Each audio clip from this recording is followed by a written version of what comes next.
Hey everyone, good afternoon, welcome. Thank you for joining us today for this conversation on supporting first generation college students through a pandemic.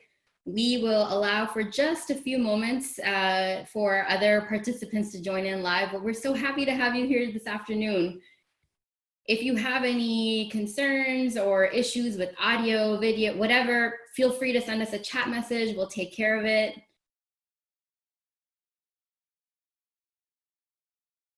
It's so nice to see so many familiar names. Hey, everyone.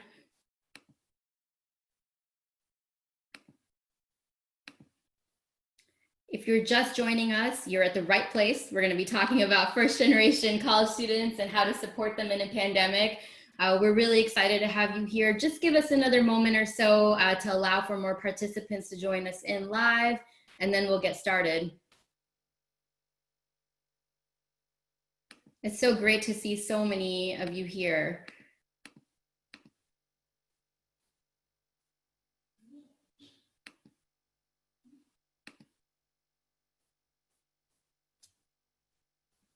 Great.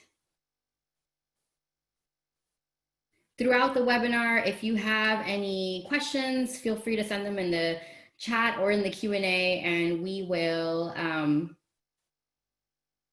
take care of it. So we cannot see any of the attendees. We have video and audio off for the attendees. So we unfortunately cannot see your face today, but hopefully everyone can see us and hear us okay. Let us know if you have any problems throughout the webinar, or you need us to speak louder or clearly or slow down. We're happy to do that. Okay. Sounds good. So we're going to give another maybe minute and then we'll go and get started. It looks like a lot of folks are still joining in live, so we'll give it another minute and then we'll get started.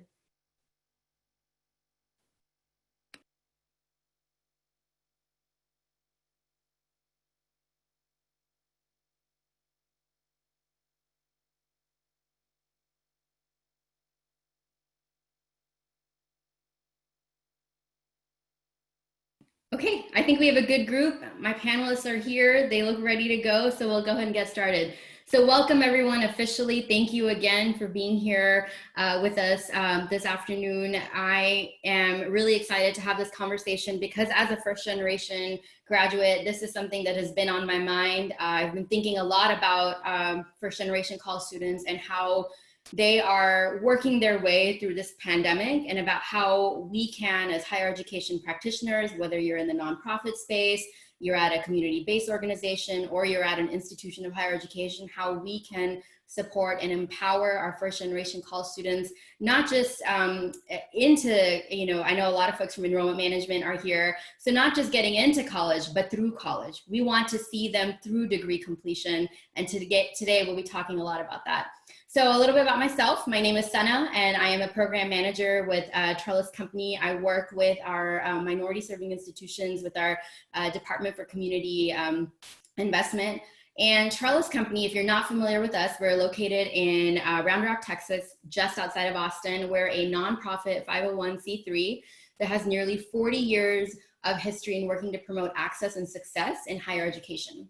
Our community investment division, which is the one that's sponsoring the webinar for today, provides services to students, institutions, and policymakers on promoting access and retention for students in higher education. So that's a little bit about us. I also have my colleague, Teresa, here with me today. So Teresa, you want to do a quick hello? Hello, everyone. I'm Teresa Tyus, and I actually have been with Trellis a little over 3 months now. Not new to the company. I've worked here before in the past. I am an institutional support consultant. Been in higher education for a little over 26 years now, and I've had the pleasure of working with many institutions here locally in Texas as well as nationally. And I'm very excited to be here today. Thanks. And with that, we are going to hand it off to our guest speakers to start our conversation today. And so LT, will you get us started? Sure. Is just the introduction? Yeah. Yeah, so good morning, or depending on where you are. Good morning here from California. Good day to everyone. I am Latanya Reese Miles. Everyone calls me LT. My title is Director of First Year Experience at the University of California, Los Angeles. And also am responsible for campus-wide first-generation college initiatives. I am a proud Black first-generation college graduate, and while I did receive my degree from University of Maryland at College Park, I do want to acknowledge the formative role that Howard University played in my education before I transferred. So shout out to the HBCUs. Great. And then Vijay, if we can have you go next. Sure. Hello, everyone. My name is Vijay Kanagala. I use he, him pronouns. I am coming to you today from the land of the Noamkeg people, the indigenous people of Massachusetts. I work at Salem State University, which is north of Boston. It's a regional public institution, and I teach in the higher education and student affairs program. And also have the honor of coordinating the program. This is a program that prepares student affairs professionals to work in student services positions across college campuses, 2-year or 4-year institutions. Thank you. Great, thanks Vijay and LT. So before we get started, we want to know a little bit about you. So I'm going to launch this poll. Here we go. So again, it's anonymous, but we want to hear from you. Tell us about which institution or organization type you're from, what kind of institution, 2-year, 4-year. We'd like to know a little bit about you. And while everybody here takes the poll, I'm going to go ahead and get the slide deck up. All right. So we see the results, and panelists, can you all see the results coming in? No, not yet. I'm intrigued, but I don't see them. Okay, I will share them as soon as they're available. Looks like we have a good number of practitioners from minority serving institutions. So great to see y'all. Also want to give a shout out to all the first gen graduates who are on the webinar today. So if you are, a first-gen graduate and you're supporting other students in this capacity, we see you, we see your work, and we're so excited to have you here with us. Okay, so we have had some time. I'm gonna go ahead and share the results. And so the results are up. And here we go. All right, so with that, we'll have LT get us started. Great. So hello one more time, everyone. I will say this about myself. I think it's important that I don't have a traditional student affairs trajectory or background. In fact, my PhD is in English and literature, and my plan, once I realized once I created it, was to become a faculty member. But that interest in narrative continues to drive the work that I do. And it's that background that I want to use today to start this conversation, to particularly uplift the work of the late John Lewis, who was laid to rest yesterday. So many of you may be aware, there's, in light of his death and everything, there's being more highlights about his background and the work that he did for our country, great citizen, great global citizen. And much is made, particularly of this idea of getting into good trouble, right? Now it's going to be forever affiliated with him, but I wanted to just set a little bit more context for that. Some of us recall that John Lewis was the son of folks who did not have college degrees, and he himself was able to go on to Fisk. So another shout out again to historically Black colleges. And so although he wouldn't have used this language himself, we would consider him today to be a first generation college student. And in fact, he would have been TRIO eligible, right? So shout out to everyone in TRIO as well. And so I think that it's important to uplift, to highlight, expose, and centralize first generation identities and experiences, because often they can help us reframe and reset the work that we do and the policies that we make. So when we think about this with respect to John Lewis and go back to this idea of getting into good trouble, like the full context for that quote that is associated with him is that his parents told him to not make waves. And his response was, but there can be good trouble. And so just try to situate and think about his perspective of being the first person in his family to go to college and his parents being concerned about what does that mean? Like we have these goals and these dreams that we set off for you.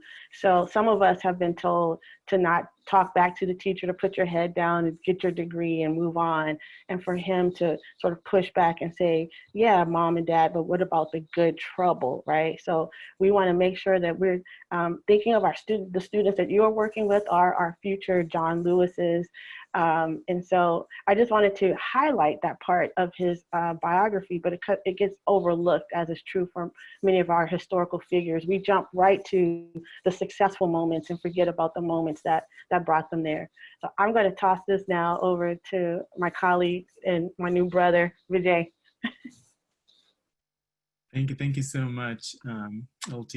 I was looking at the poll that Sana had, and a lot of you are from, I guess, a PWI was the largest percentage of folks who are attending the webinar today, and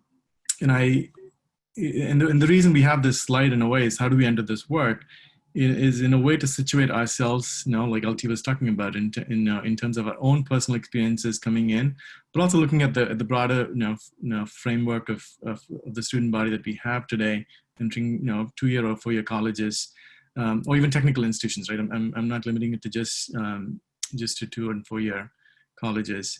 When I think about first generation college students, I'm not necessarily a first generation college student. I consider myself a generation 1.5. My family immigrated from India. And so when we talk about first generation, part of, we'll get into this in a minute. The definitions that we all use are so restrictive in some ways in some institutions, and at other institutions they're probably more generalized, right? And so when it comes to my understanding of what it means to be a first generation college student, individually speaking, but also from a collectivist perspective of where do we come from, and especially when we're talking about minority serving institutions, and students attending predominantly white institutions, but also could be first generation and students of color, also coming from with other marginalized backgrounds, could be LGBTQ, could be from religious backgrounds, let's say Muslim, or Hindu, or Sikh, or Jewish, right? We have all of these different identities. And so when you think about the intersectionality of our students that we work with, how do we understand our own intersectionality of identities as we serve students who identify as first generation? So it becomes important in that context. And with me, a lot of my work has been within the context of first generation college students and students of color, and especially situated within an HSI context. Shout out to all the UT San Antonio folks, but also the Alamo colleges, folks that I used to work with before I used to live in San Antonio. So special shout out to folks to think about the challenges and the opportunities that we have to make sure that we can support our first gen college students.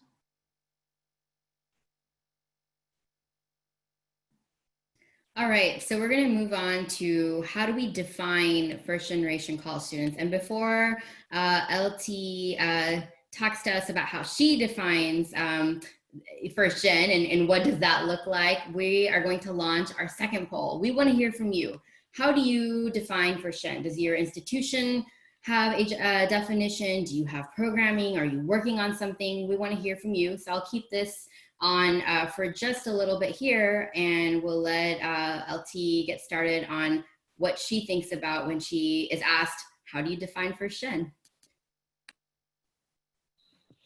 I would say next to NBA basketball and the Flash talking about the definitions of first generation college is one of my favorite things to do. So you want me to keep going while the poll is up still? We're actually going to wrap it up. So it looks like most folks have had an opportunity to contribute. So we're going to go here. All right, I just shared the results. Awesome. Great. Okay, so let me say a little bit about myself as an intro into this, that I kind of laugh when I think about it. When I went to college, I knew for sure I was a Black student. I did not know I was a first generation student. And that identity of being first gen did not become salient for me until I was in my doctoral program. So years later. This is not a straightforward answer, despite the fact that sometimes we say first gen and presume that everyone knows what we mean. So I love that we get to spend a little bit of time unpacking it. So I would say, especially according to that poll, it looks like the definition that many people are using is a bit consistent with the federal definition, right? So I want to acknowledge the shoulders that we stand on with regard to TRIO, and the TRIO community has been doing a lot of what we now call first gen work for decades, right? And so that definition of students whose parents have not completed a degree is a very common definition. But now we're seeing folks having more, I don't know if nuance is the right word, but certainly changing those definitions, because they are, the point is to think about who are you serving and what is it that you're trying to accomplish by doing so. So the slide that you see here on the screen is actually the definition that we use primarily at my institution, which is UCLA. And that added component is about students whose parents or guardians have not completed a four-year degree in the US. And so, Vijay, you would absolutely be considered not just 1.5, we just call you first gen for the outreach that we do. And the question is why?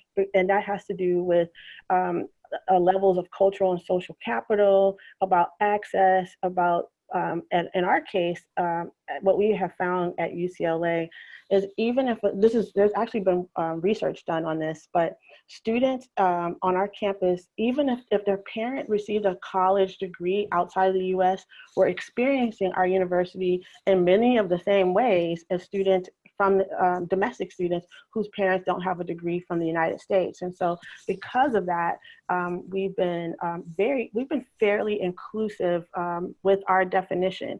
And so, so the thing I would encourage folks, like I said before, is to think about why do you want to serve these students? And so we'll get back to that.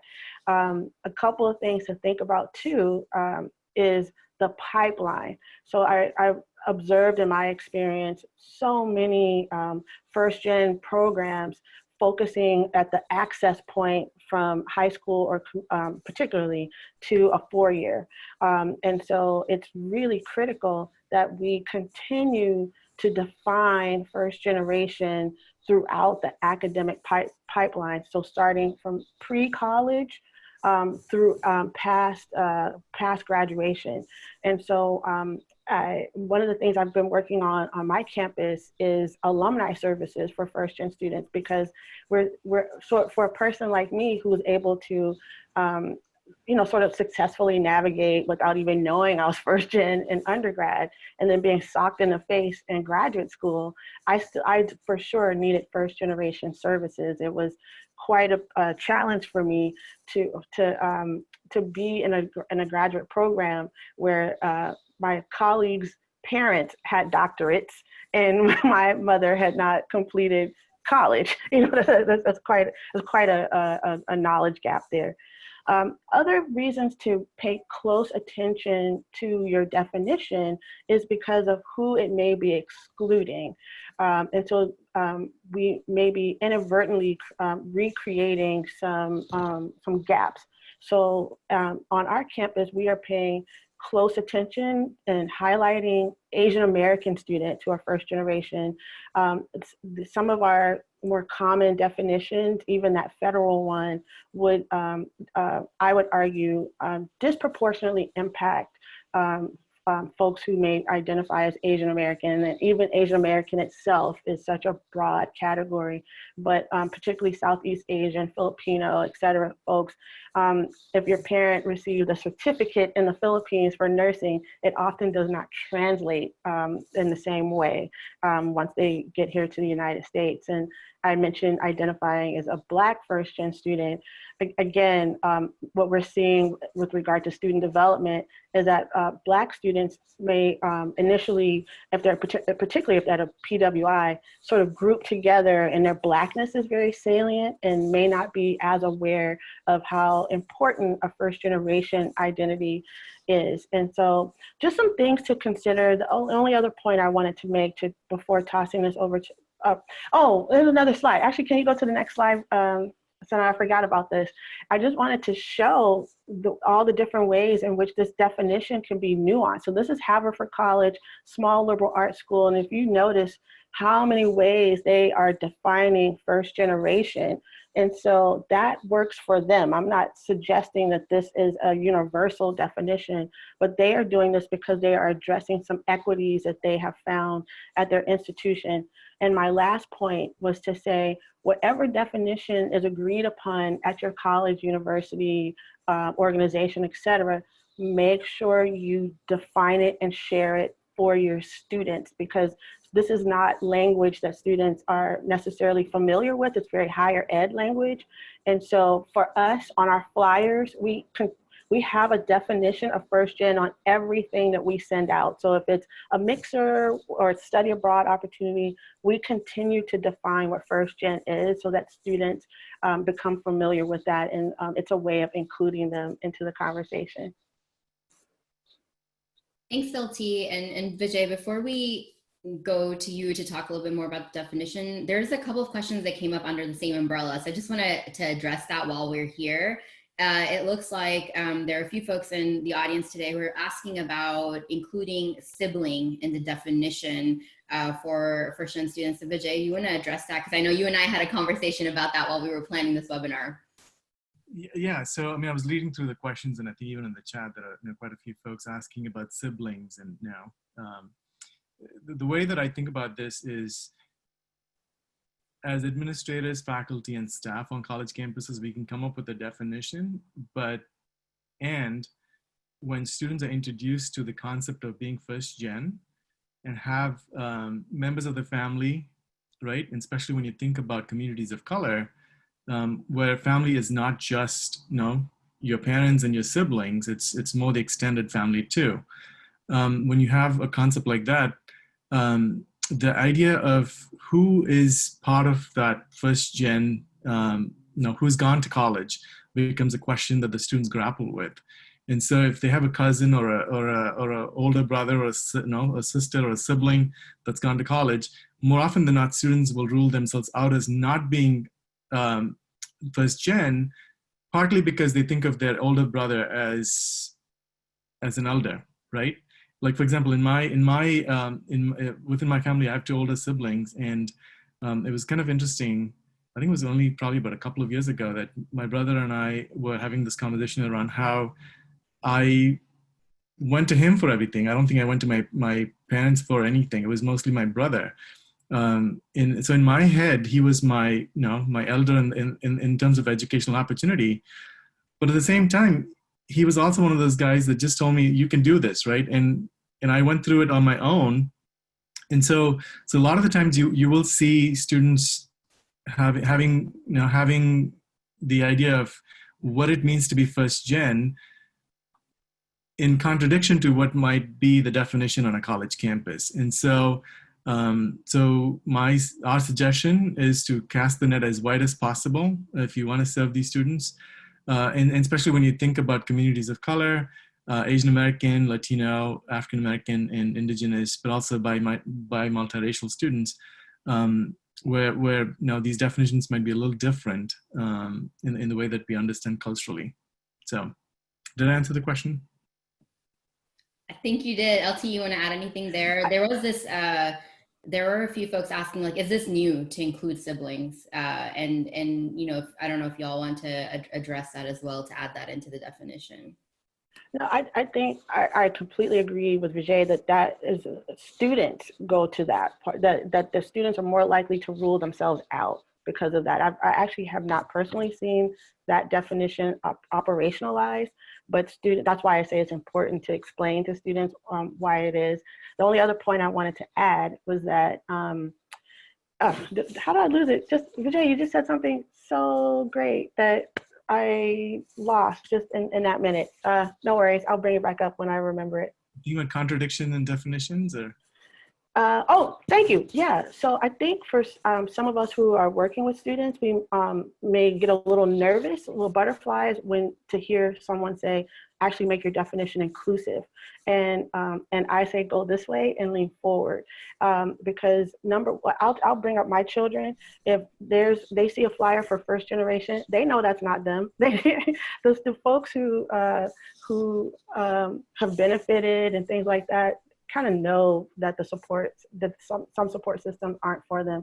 It's the folks you're trying to reach are the ones who are less likely to ask for help and things like that. So please continue to, like I said before, not only define it, but most importantly celebrate it. And we're gonna talk about that and explain like why it matters.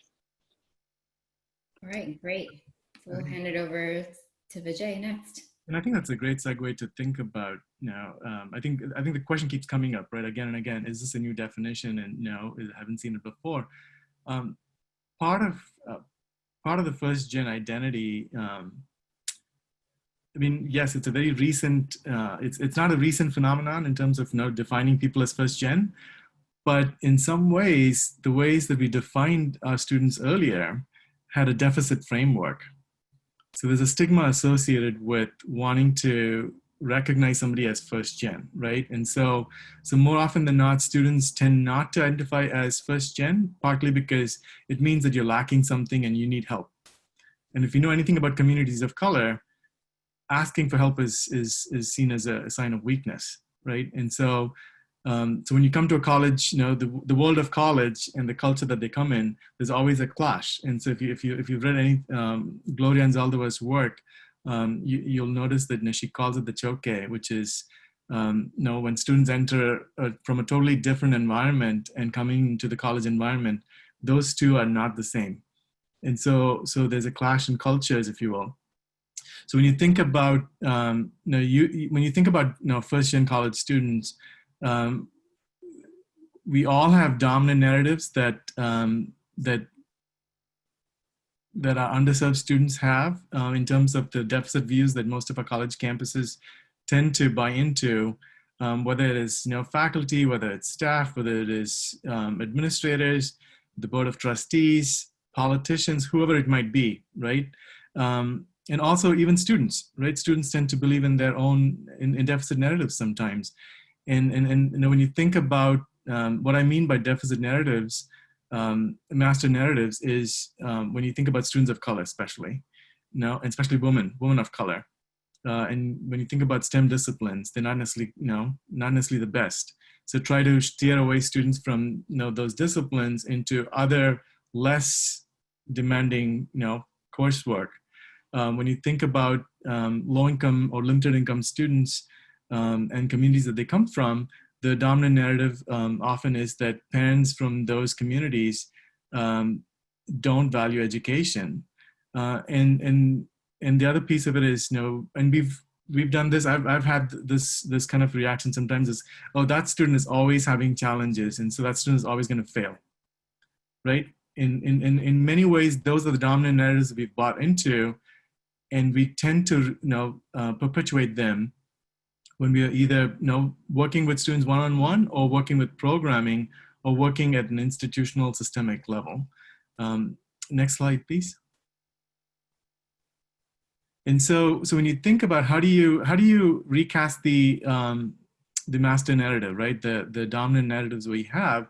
And so if you want to use a theoretical framework that Daniel Solozano and Tara Yoso they frame it as counter storytelling. It's based out of critical race theory, and it's a tool that's used to analyze and challenge dominant narratives based on racial privilege.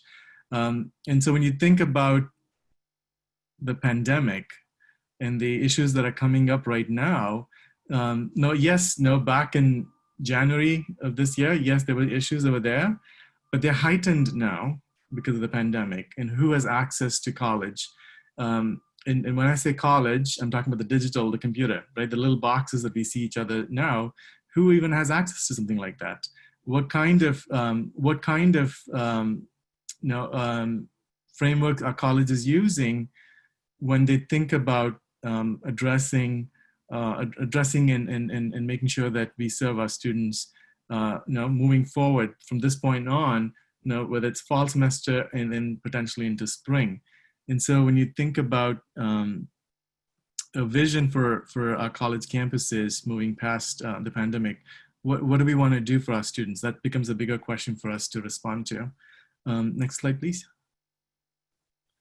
And so when you think about, this is just a way to kind of like demonstrate to you, the next couple of slides, I'll show you the ways in which we have dominant views about our students, where we normalize shaming, marginalizing, and penalizing our students in our classroom spaces.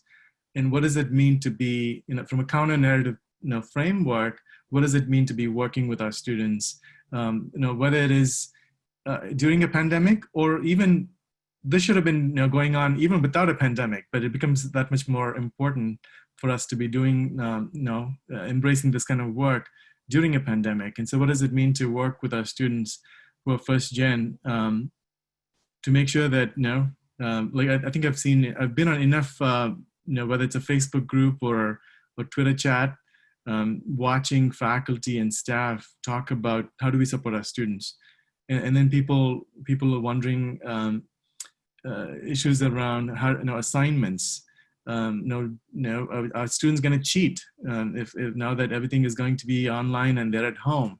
The student doesn't show the video when they're on Zoom, for example, for a class.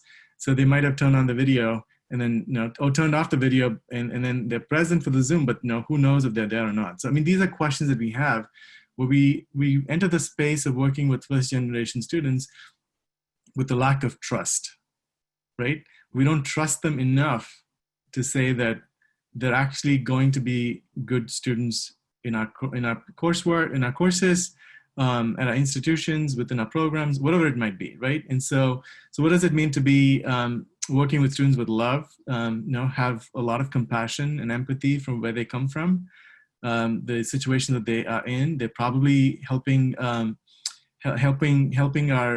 own families. I work with mostly graduate students in this past semester, and two of my students last semester had to take care of their younger siblings who are in high school, right? And so it was one of those things where I was in the middle of class, but then the younger sibling would come in and ask a question.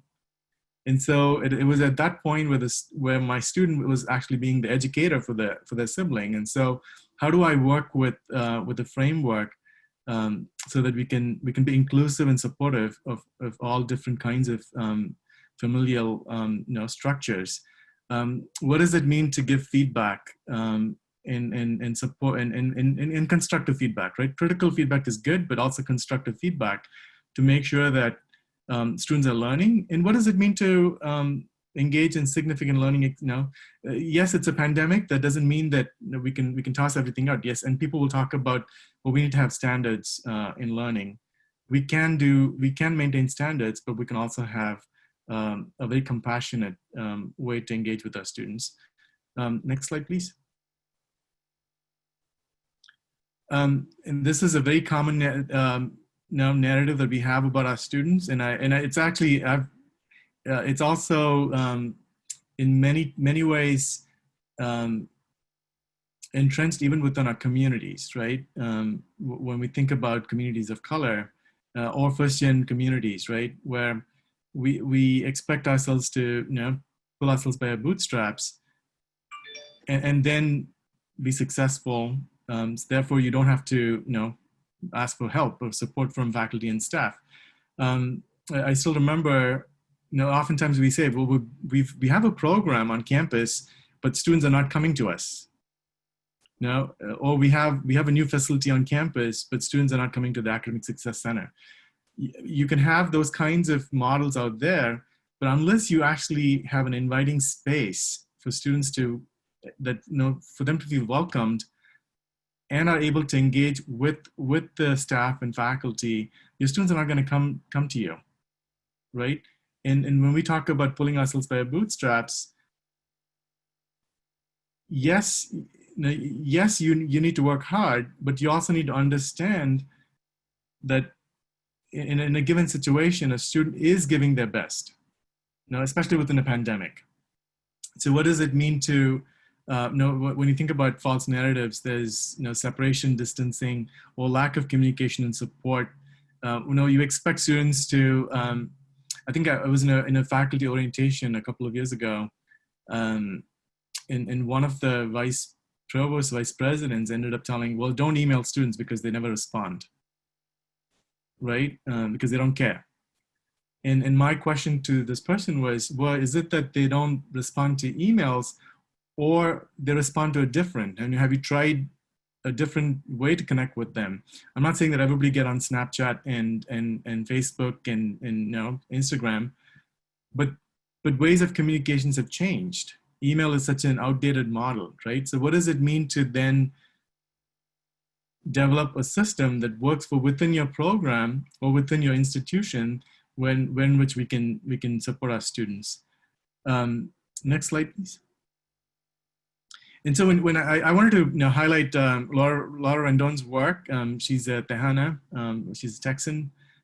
She's my mentor. And when we talk about supporting first-gen students, her work, there are so many different models.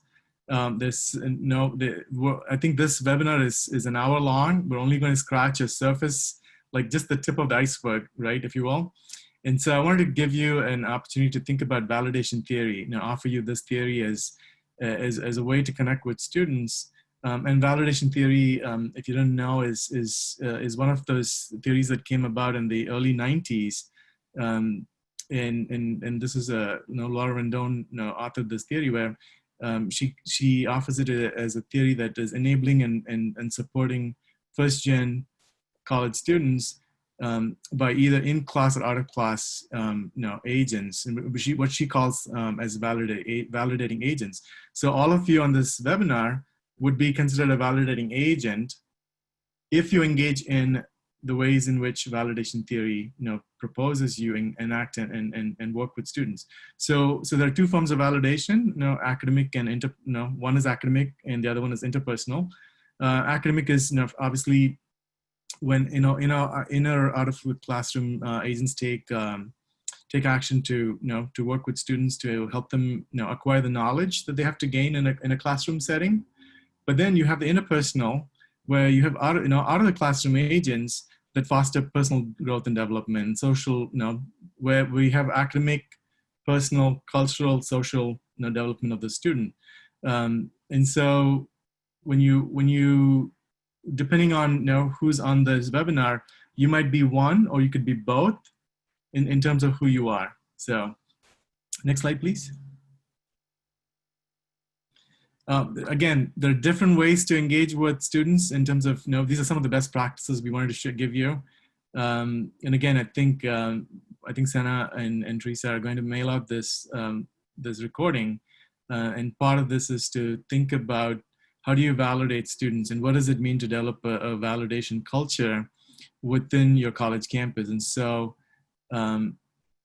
oftentimes when I think about working with first generation college students, I often assume that they know that they can come to me as a college faculty and visit me in my office. But then, and I always expect that to happen, right? But then there are also ways in which that culture is not necessarily addressed or introduced to the student. And so I have to be extra vigilant in not assuming that that's what's going to happen, that I take personal interest in making sure that students know right? And welcoming them to my office space. So depending on whether you're faculty, what does it mean to have inclusive curriculum, as part of your pedagogy? When you ask them to, Laura Rendon has written a book about Senti Pensante pedagogy. If you're able to pick up that book, she talks about what does it mean to allow students to see themselves in the classroom, see themselves in the textbooks, see themselves as part of their educational journeys. And what does it mean for them? And I think a lot of you are from PWI institutions. So what does it mean for students to feel like they don't belong at an institution, especially a PWI, right? And so what can you do to validate their experiences and the existence on your college campus? Next slide, please. Different ways to think about it, different ways of validation and online learning. Make sure that you care for your students. What I think of this as an ethic of care. In what I mean by that is, how do my students perceive me as a faculty member, right? And so in this case, I say it's not only important for me to be a faculty member, I also have to be the compassionate, accessible human being that they can relate to, in all different ways, but that they can connect with. So I'm going to stop over here and then toss it back to my colleague LT to kind of take us to the next step of working with how do we develop Western programs. So before we get to the part of talking about developing strong and strategic programs to support first-gen students, wanted to take a quick moment because we have a lot of comments and questions coming in about the challenges that folks are seeing on the front lines as they support first-generation college students. Wanted to pause here and see if either of you wanted to talk about what are the unique challenges that first-gen students are seeing right now as they're going through the pandemic, and how will we have to work through those as we think about degree completion for these students? First, thank you for that. And I also want to acknowledge, validate, uplift all of the experts that are participating in this chat, even though they're not on the screen, clearly experts in this topic too. So I'm just going to actually focus on two things that one, someone else had mentioned in the chat about first-gen students often balancing multiple identities. So it's very common for a first-generation student for them, their primary identity not to be student. So this is pre-existing COVID, and now it's blown up because of, as someone had already mentioned, many times those folks are, many of us as first-gen students were already taking care of siblings, being the default Google for our family for all things education and all things medical. And now that's being amplified, right? So the second part I will bring up is this idea of, a colleague of mine from UC Berkeley refers to this techno inclusion. And so we're actually, so making sure that your policies are inclusive of folks, and not only in the terms of actual access to Wi-Fi and laptops, but their user experience, which Vijay also brought up too. And so making sure the classroom policies are supportive, are trusting, like Vijay mentioned. There are many other things we could talk about, but I just wanted to bring those two things up in particular.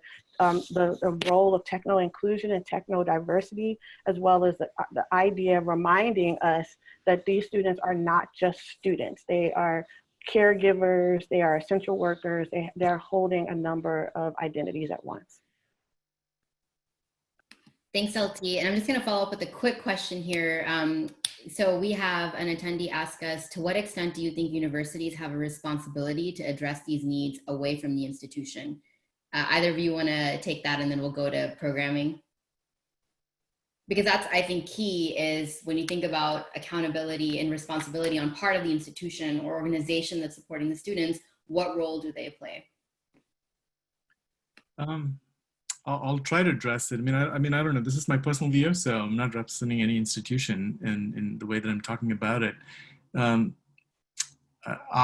me, if I'm an educator, I'm going to try my darnest best to make sure that my students are successful. Now, if there are challenges that are beyond what I can do, I'm going to at least acknowledge that there's a challenge, right? Oftentimes what happens with our students is we don't acknowledge those things. We let them be wherever they are and engage with all the challenges that they're going through, and not necessarily address it, right? And so oftentimes even acknowledging it allows students to feel like they're seen and that their experiences are valid, right? And I understand if it's okay, can you go back to the previous slide, the one with the model? I was going to use that as a, this one here. So this is a study that Laura Rendon, Amari Nora, and I conducted in 2014. This is at UT San Antonio. And UT San Antonio is a Hispanic serving institution. This is a model that comes out of Tara Yoso's work, whose culture has capital, and it uses critical race theory as a framework. And in this study, we interviewed Latino students, and first generation Latino students coming from low-to income backgrounds who are Pell eligible, and we understood their experiences looking at the assets that they bring to college, right? So when you think about the students that we're talking about, who are first generation, Tara Yoso, if you see the ones in blue, those are the forms of capital that she already found through her work. And when we conducted our study, we came up with these 4 other, capital: spiritual, ethnic consciousness, ghanas of perseverance, and pluriversality. The reason I'm sharing this is oftentimes we think that our students don't have the capacity to engage with these challenges on their own. If a student is actually coming from, quote unquote, a challenging neighborhood or challenging, life, they actually have gained, intuitive knowledge to engage with all of these challenges. And so translating that to a college-based paradigm is very simple for them. And we just need to be cultural translators, if you will, of how the world of college is going to be for them for the next 2 years or 4 years. And that's where for me is kind of like the magic of what we do. Great, thanks, Vijay. LT, am I on the right slide now? You are indeed. So I was asked to just talk about building first generation programs at this time. So first, shout out to El Camino College.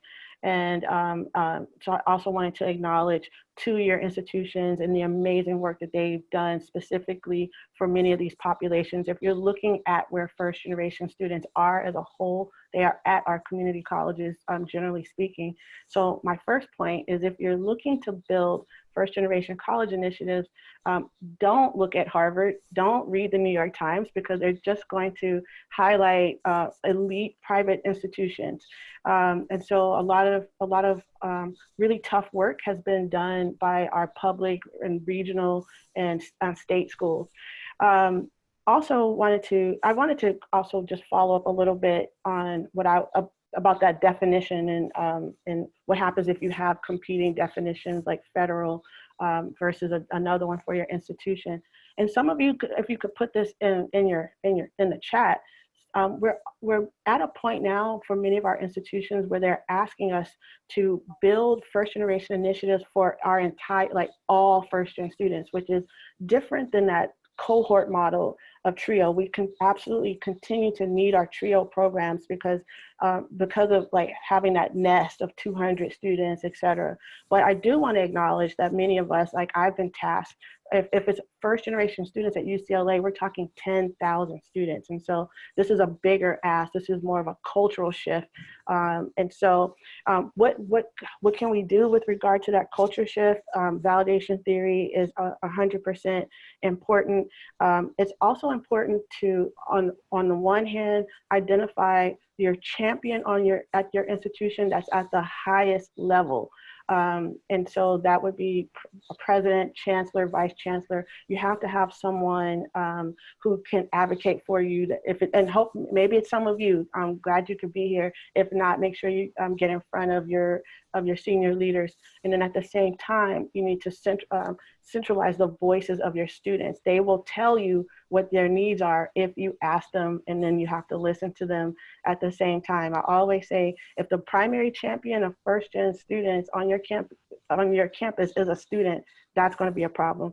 The only other thing I'll say with regard to the pandemic in particular is when you're building your programs is also think about the enormous battle fatigue, often racial battle fatigue that our students are experiencing at the same time. So to tie it back to being first gen and being, like I said, that default Google and always having to answer questions for your family about school and everything else, and then come to your campus and they're asking you, can you give me a list of anti-racist books? How much pressure, how much work, and how much fatigue those students have. So be mindful, do your own homework. And then lastly, I'll just say, make sure you collaborate with others as you're continuing to develop programs. Reach out to local institutions. Well, actually, the world is flat. You don't have to reach out to a local institution. Google somebody, and I'll share a resource in the Facebook group. Okay, great. This hour is flying by and we have just a couple of minutes, and we understand that folks may have to drop off right on the hour if you have another meeting to go to, so completely understand that. I just wanted to say a couple of quick announcements. If you exit out of the Zoom room, a survey will pop up. So please take the survey, give us your feedback, give us your thoughts. We'd really appreciate that. 2, the slide deck and recording will be available. And if you can stay on for the next couple of minutes, we'll all still be here. We're happy to take questions and to have a discussion about, you know, what not only other challenges that first-gen students are facing, but how can community-based organizations, nonprofits, and institutions of higher education can really partner in supporting these students. And LT just shared a really great resource in the chat. She did not mention this in her bio, or at least I don't think she did, but she manages a pretty awesome Facebook group on empowering first generation college students. And it is a wealth of knowledge and resources and connections in the community. So I encourage you all to check that out as well. Okay, so with that, I want to open it up for questions. We had a few come in early on that we talked about in terms of the definition, but one question that I have in particular is, as we think about what the fall term and beyond will look like through this pandemic, we have, I think, an incredible challenge, but also an incredible opportunity to reimagine and rethink higher education, particularly for our first generation college students. How would you encourage the practitioners who are on the call with us today to think about their work and to think about how we can shift the framework and also how we do the work to support students, whether it's virtually or hybrid or in person, however you're doing your program this fall, how can we start to think about doing it differently? Because I think we have a unique opportunity to do so right now.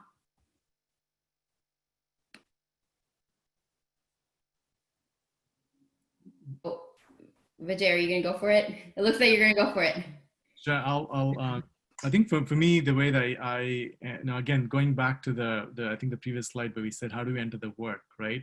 It is easy to be overwhelmed with what we have right now. It is very easy. I feel like I get about 1,000 emails a day and everybody wants me to respond to everything within a minute of me getting the email, right? And so when you think about our students, who have, especially when you think about first generation college students that have a high need, there's a need for us to, there's a high touch. You know, we probably want to have that kind of a support service. But part of my recommendation would be to take care of yourself first. Because if you're not taking care of yourself, you're not able to serve your students.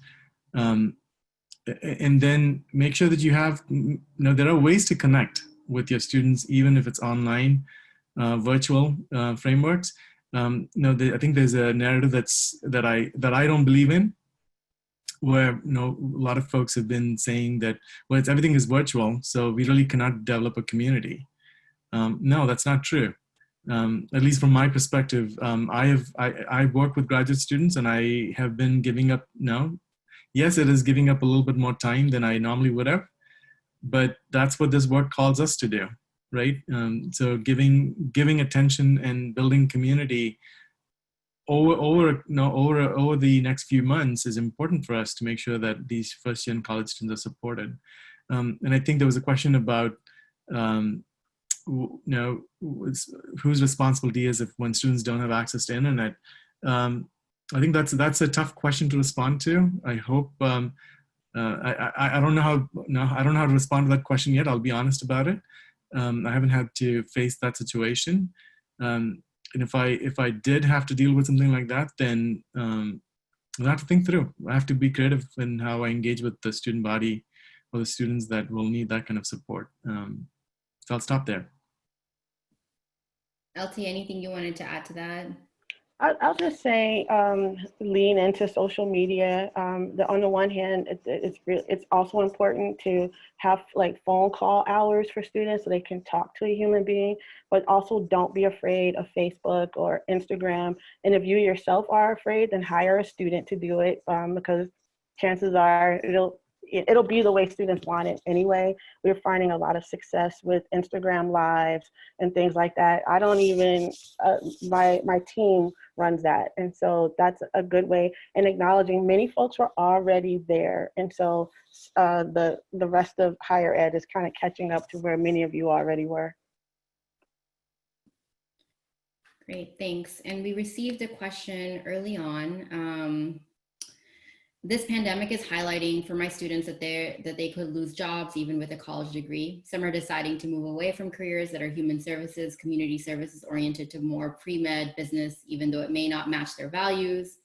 How do you help students navigate whole tension between the need for financial stability and forging their own path and choosing careers that they find personally meaningful? LT, you and I had a conversation about this, and I see you nodding your head. You want to? Yeah, I get it, because again, in some ways, these were already conversations that were happening, and all we're just seeing now is the amplification of those conversations.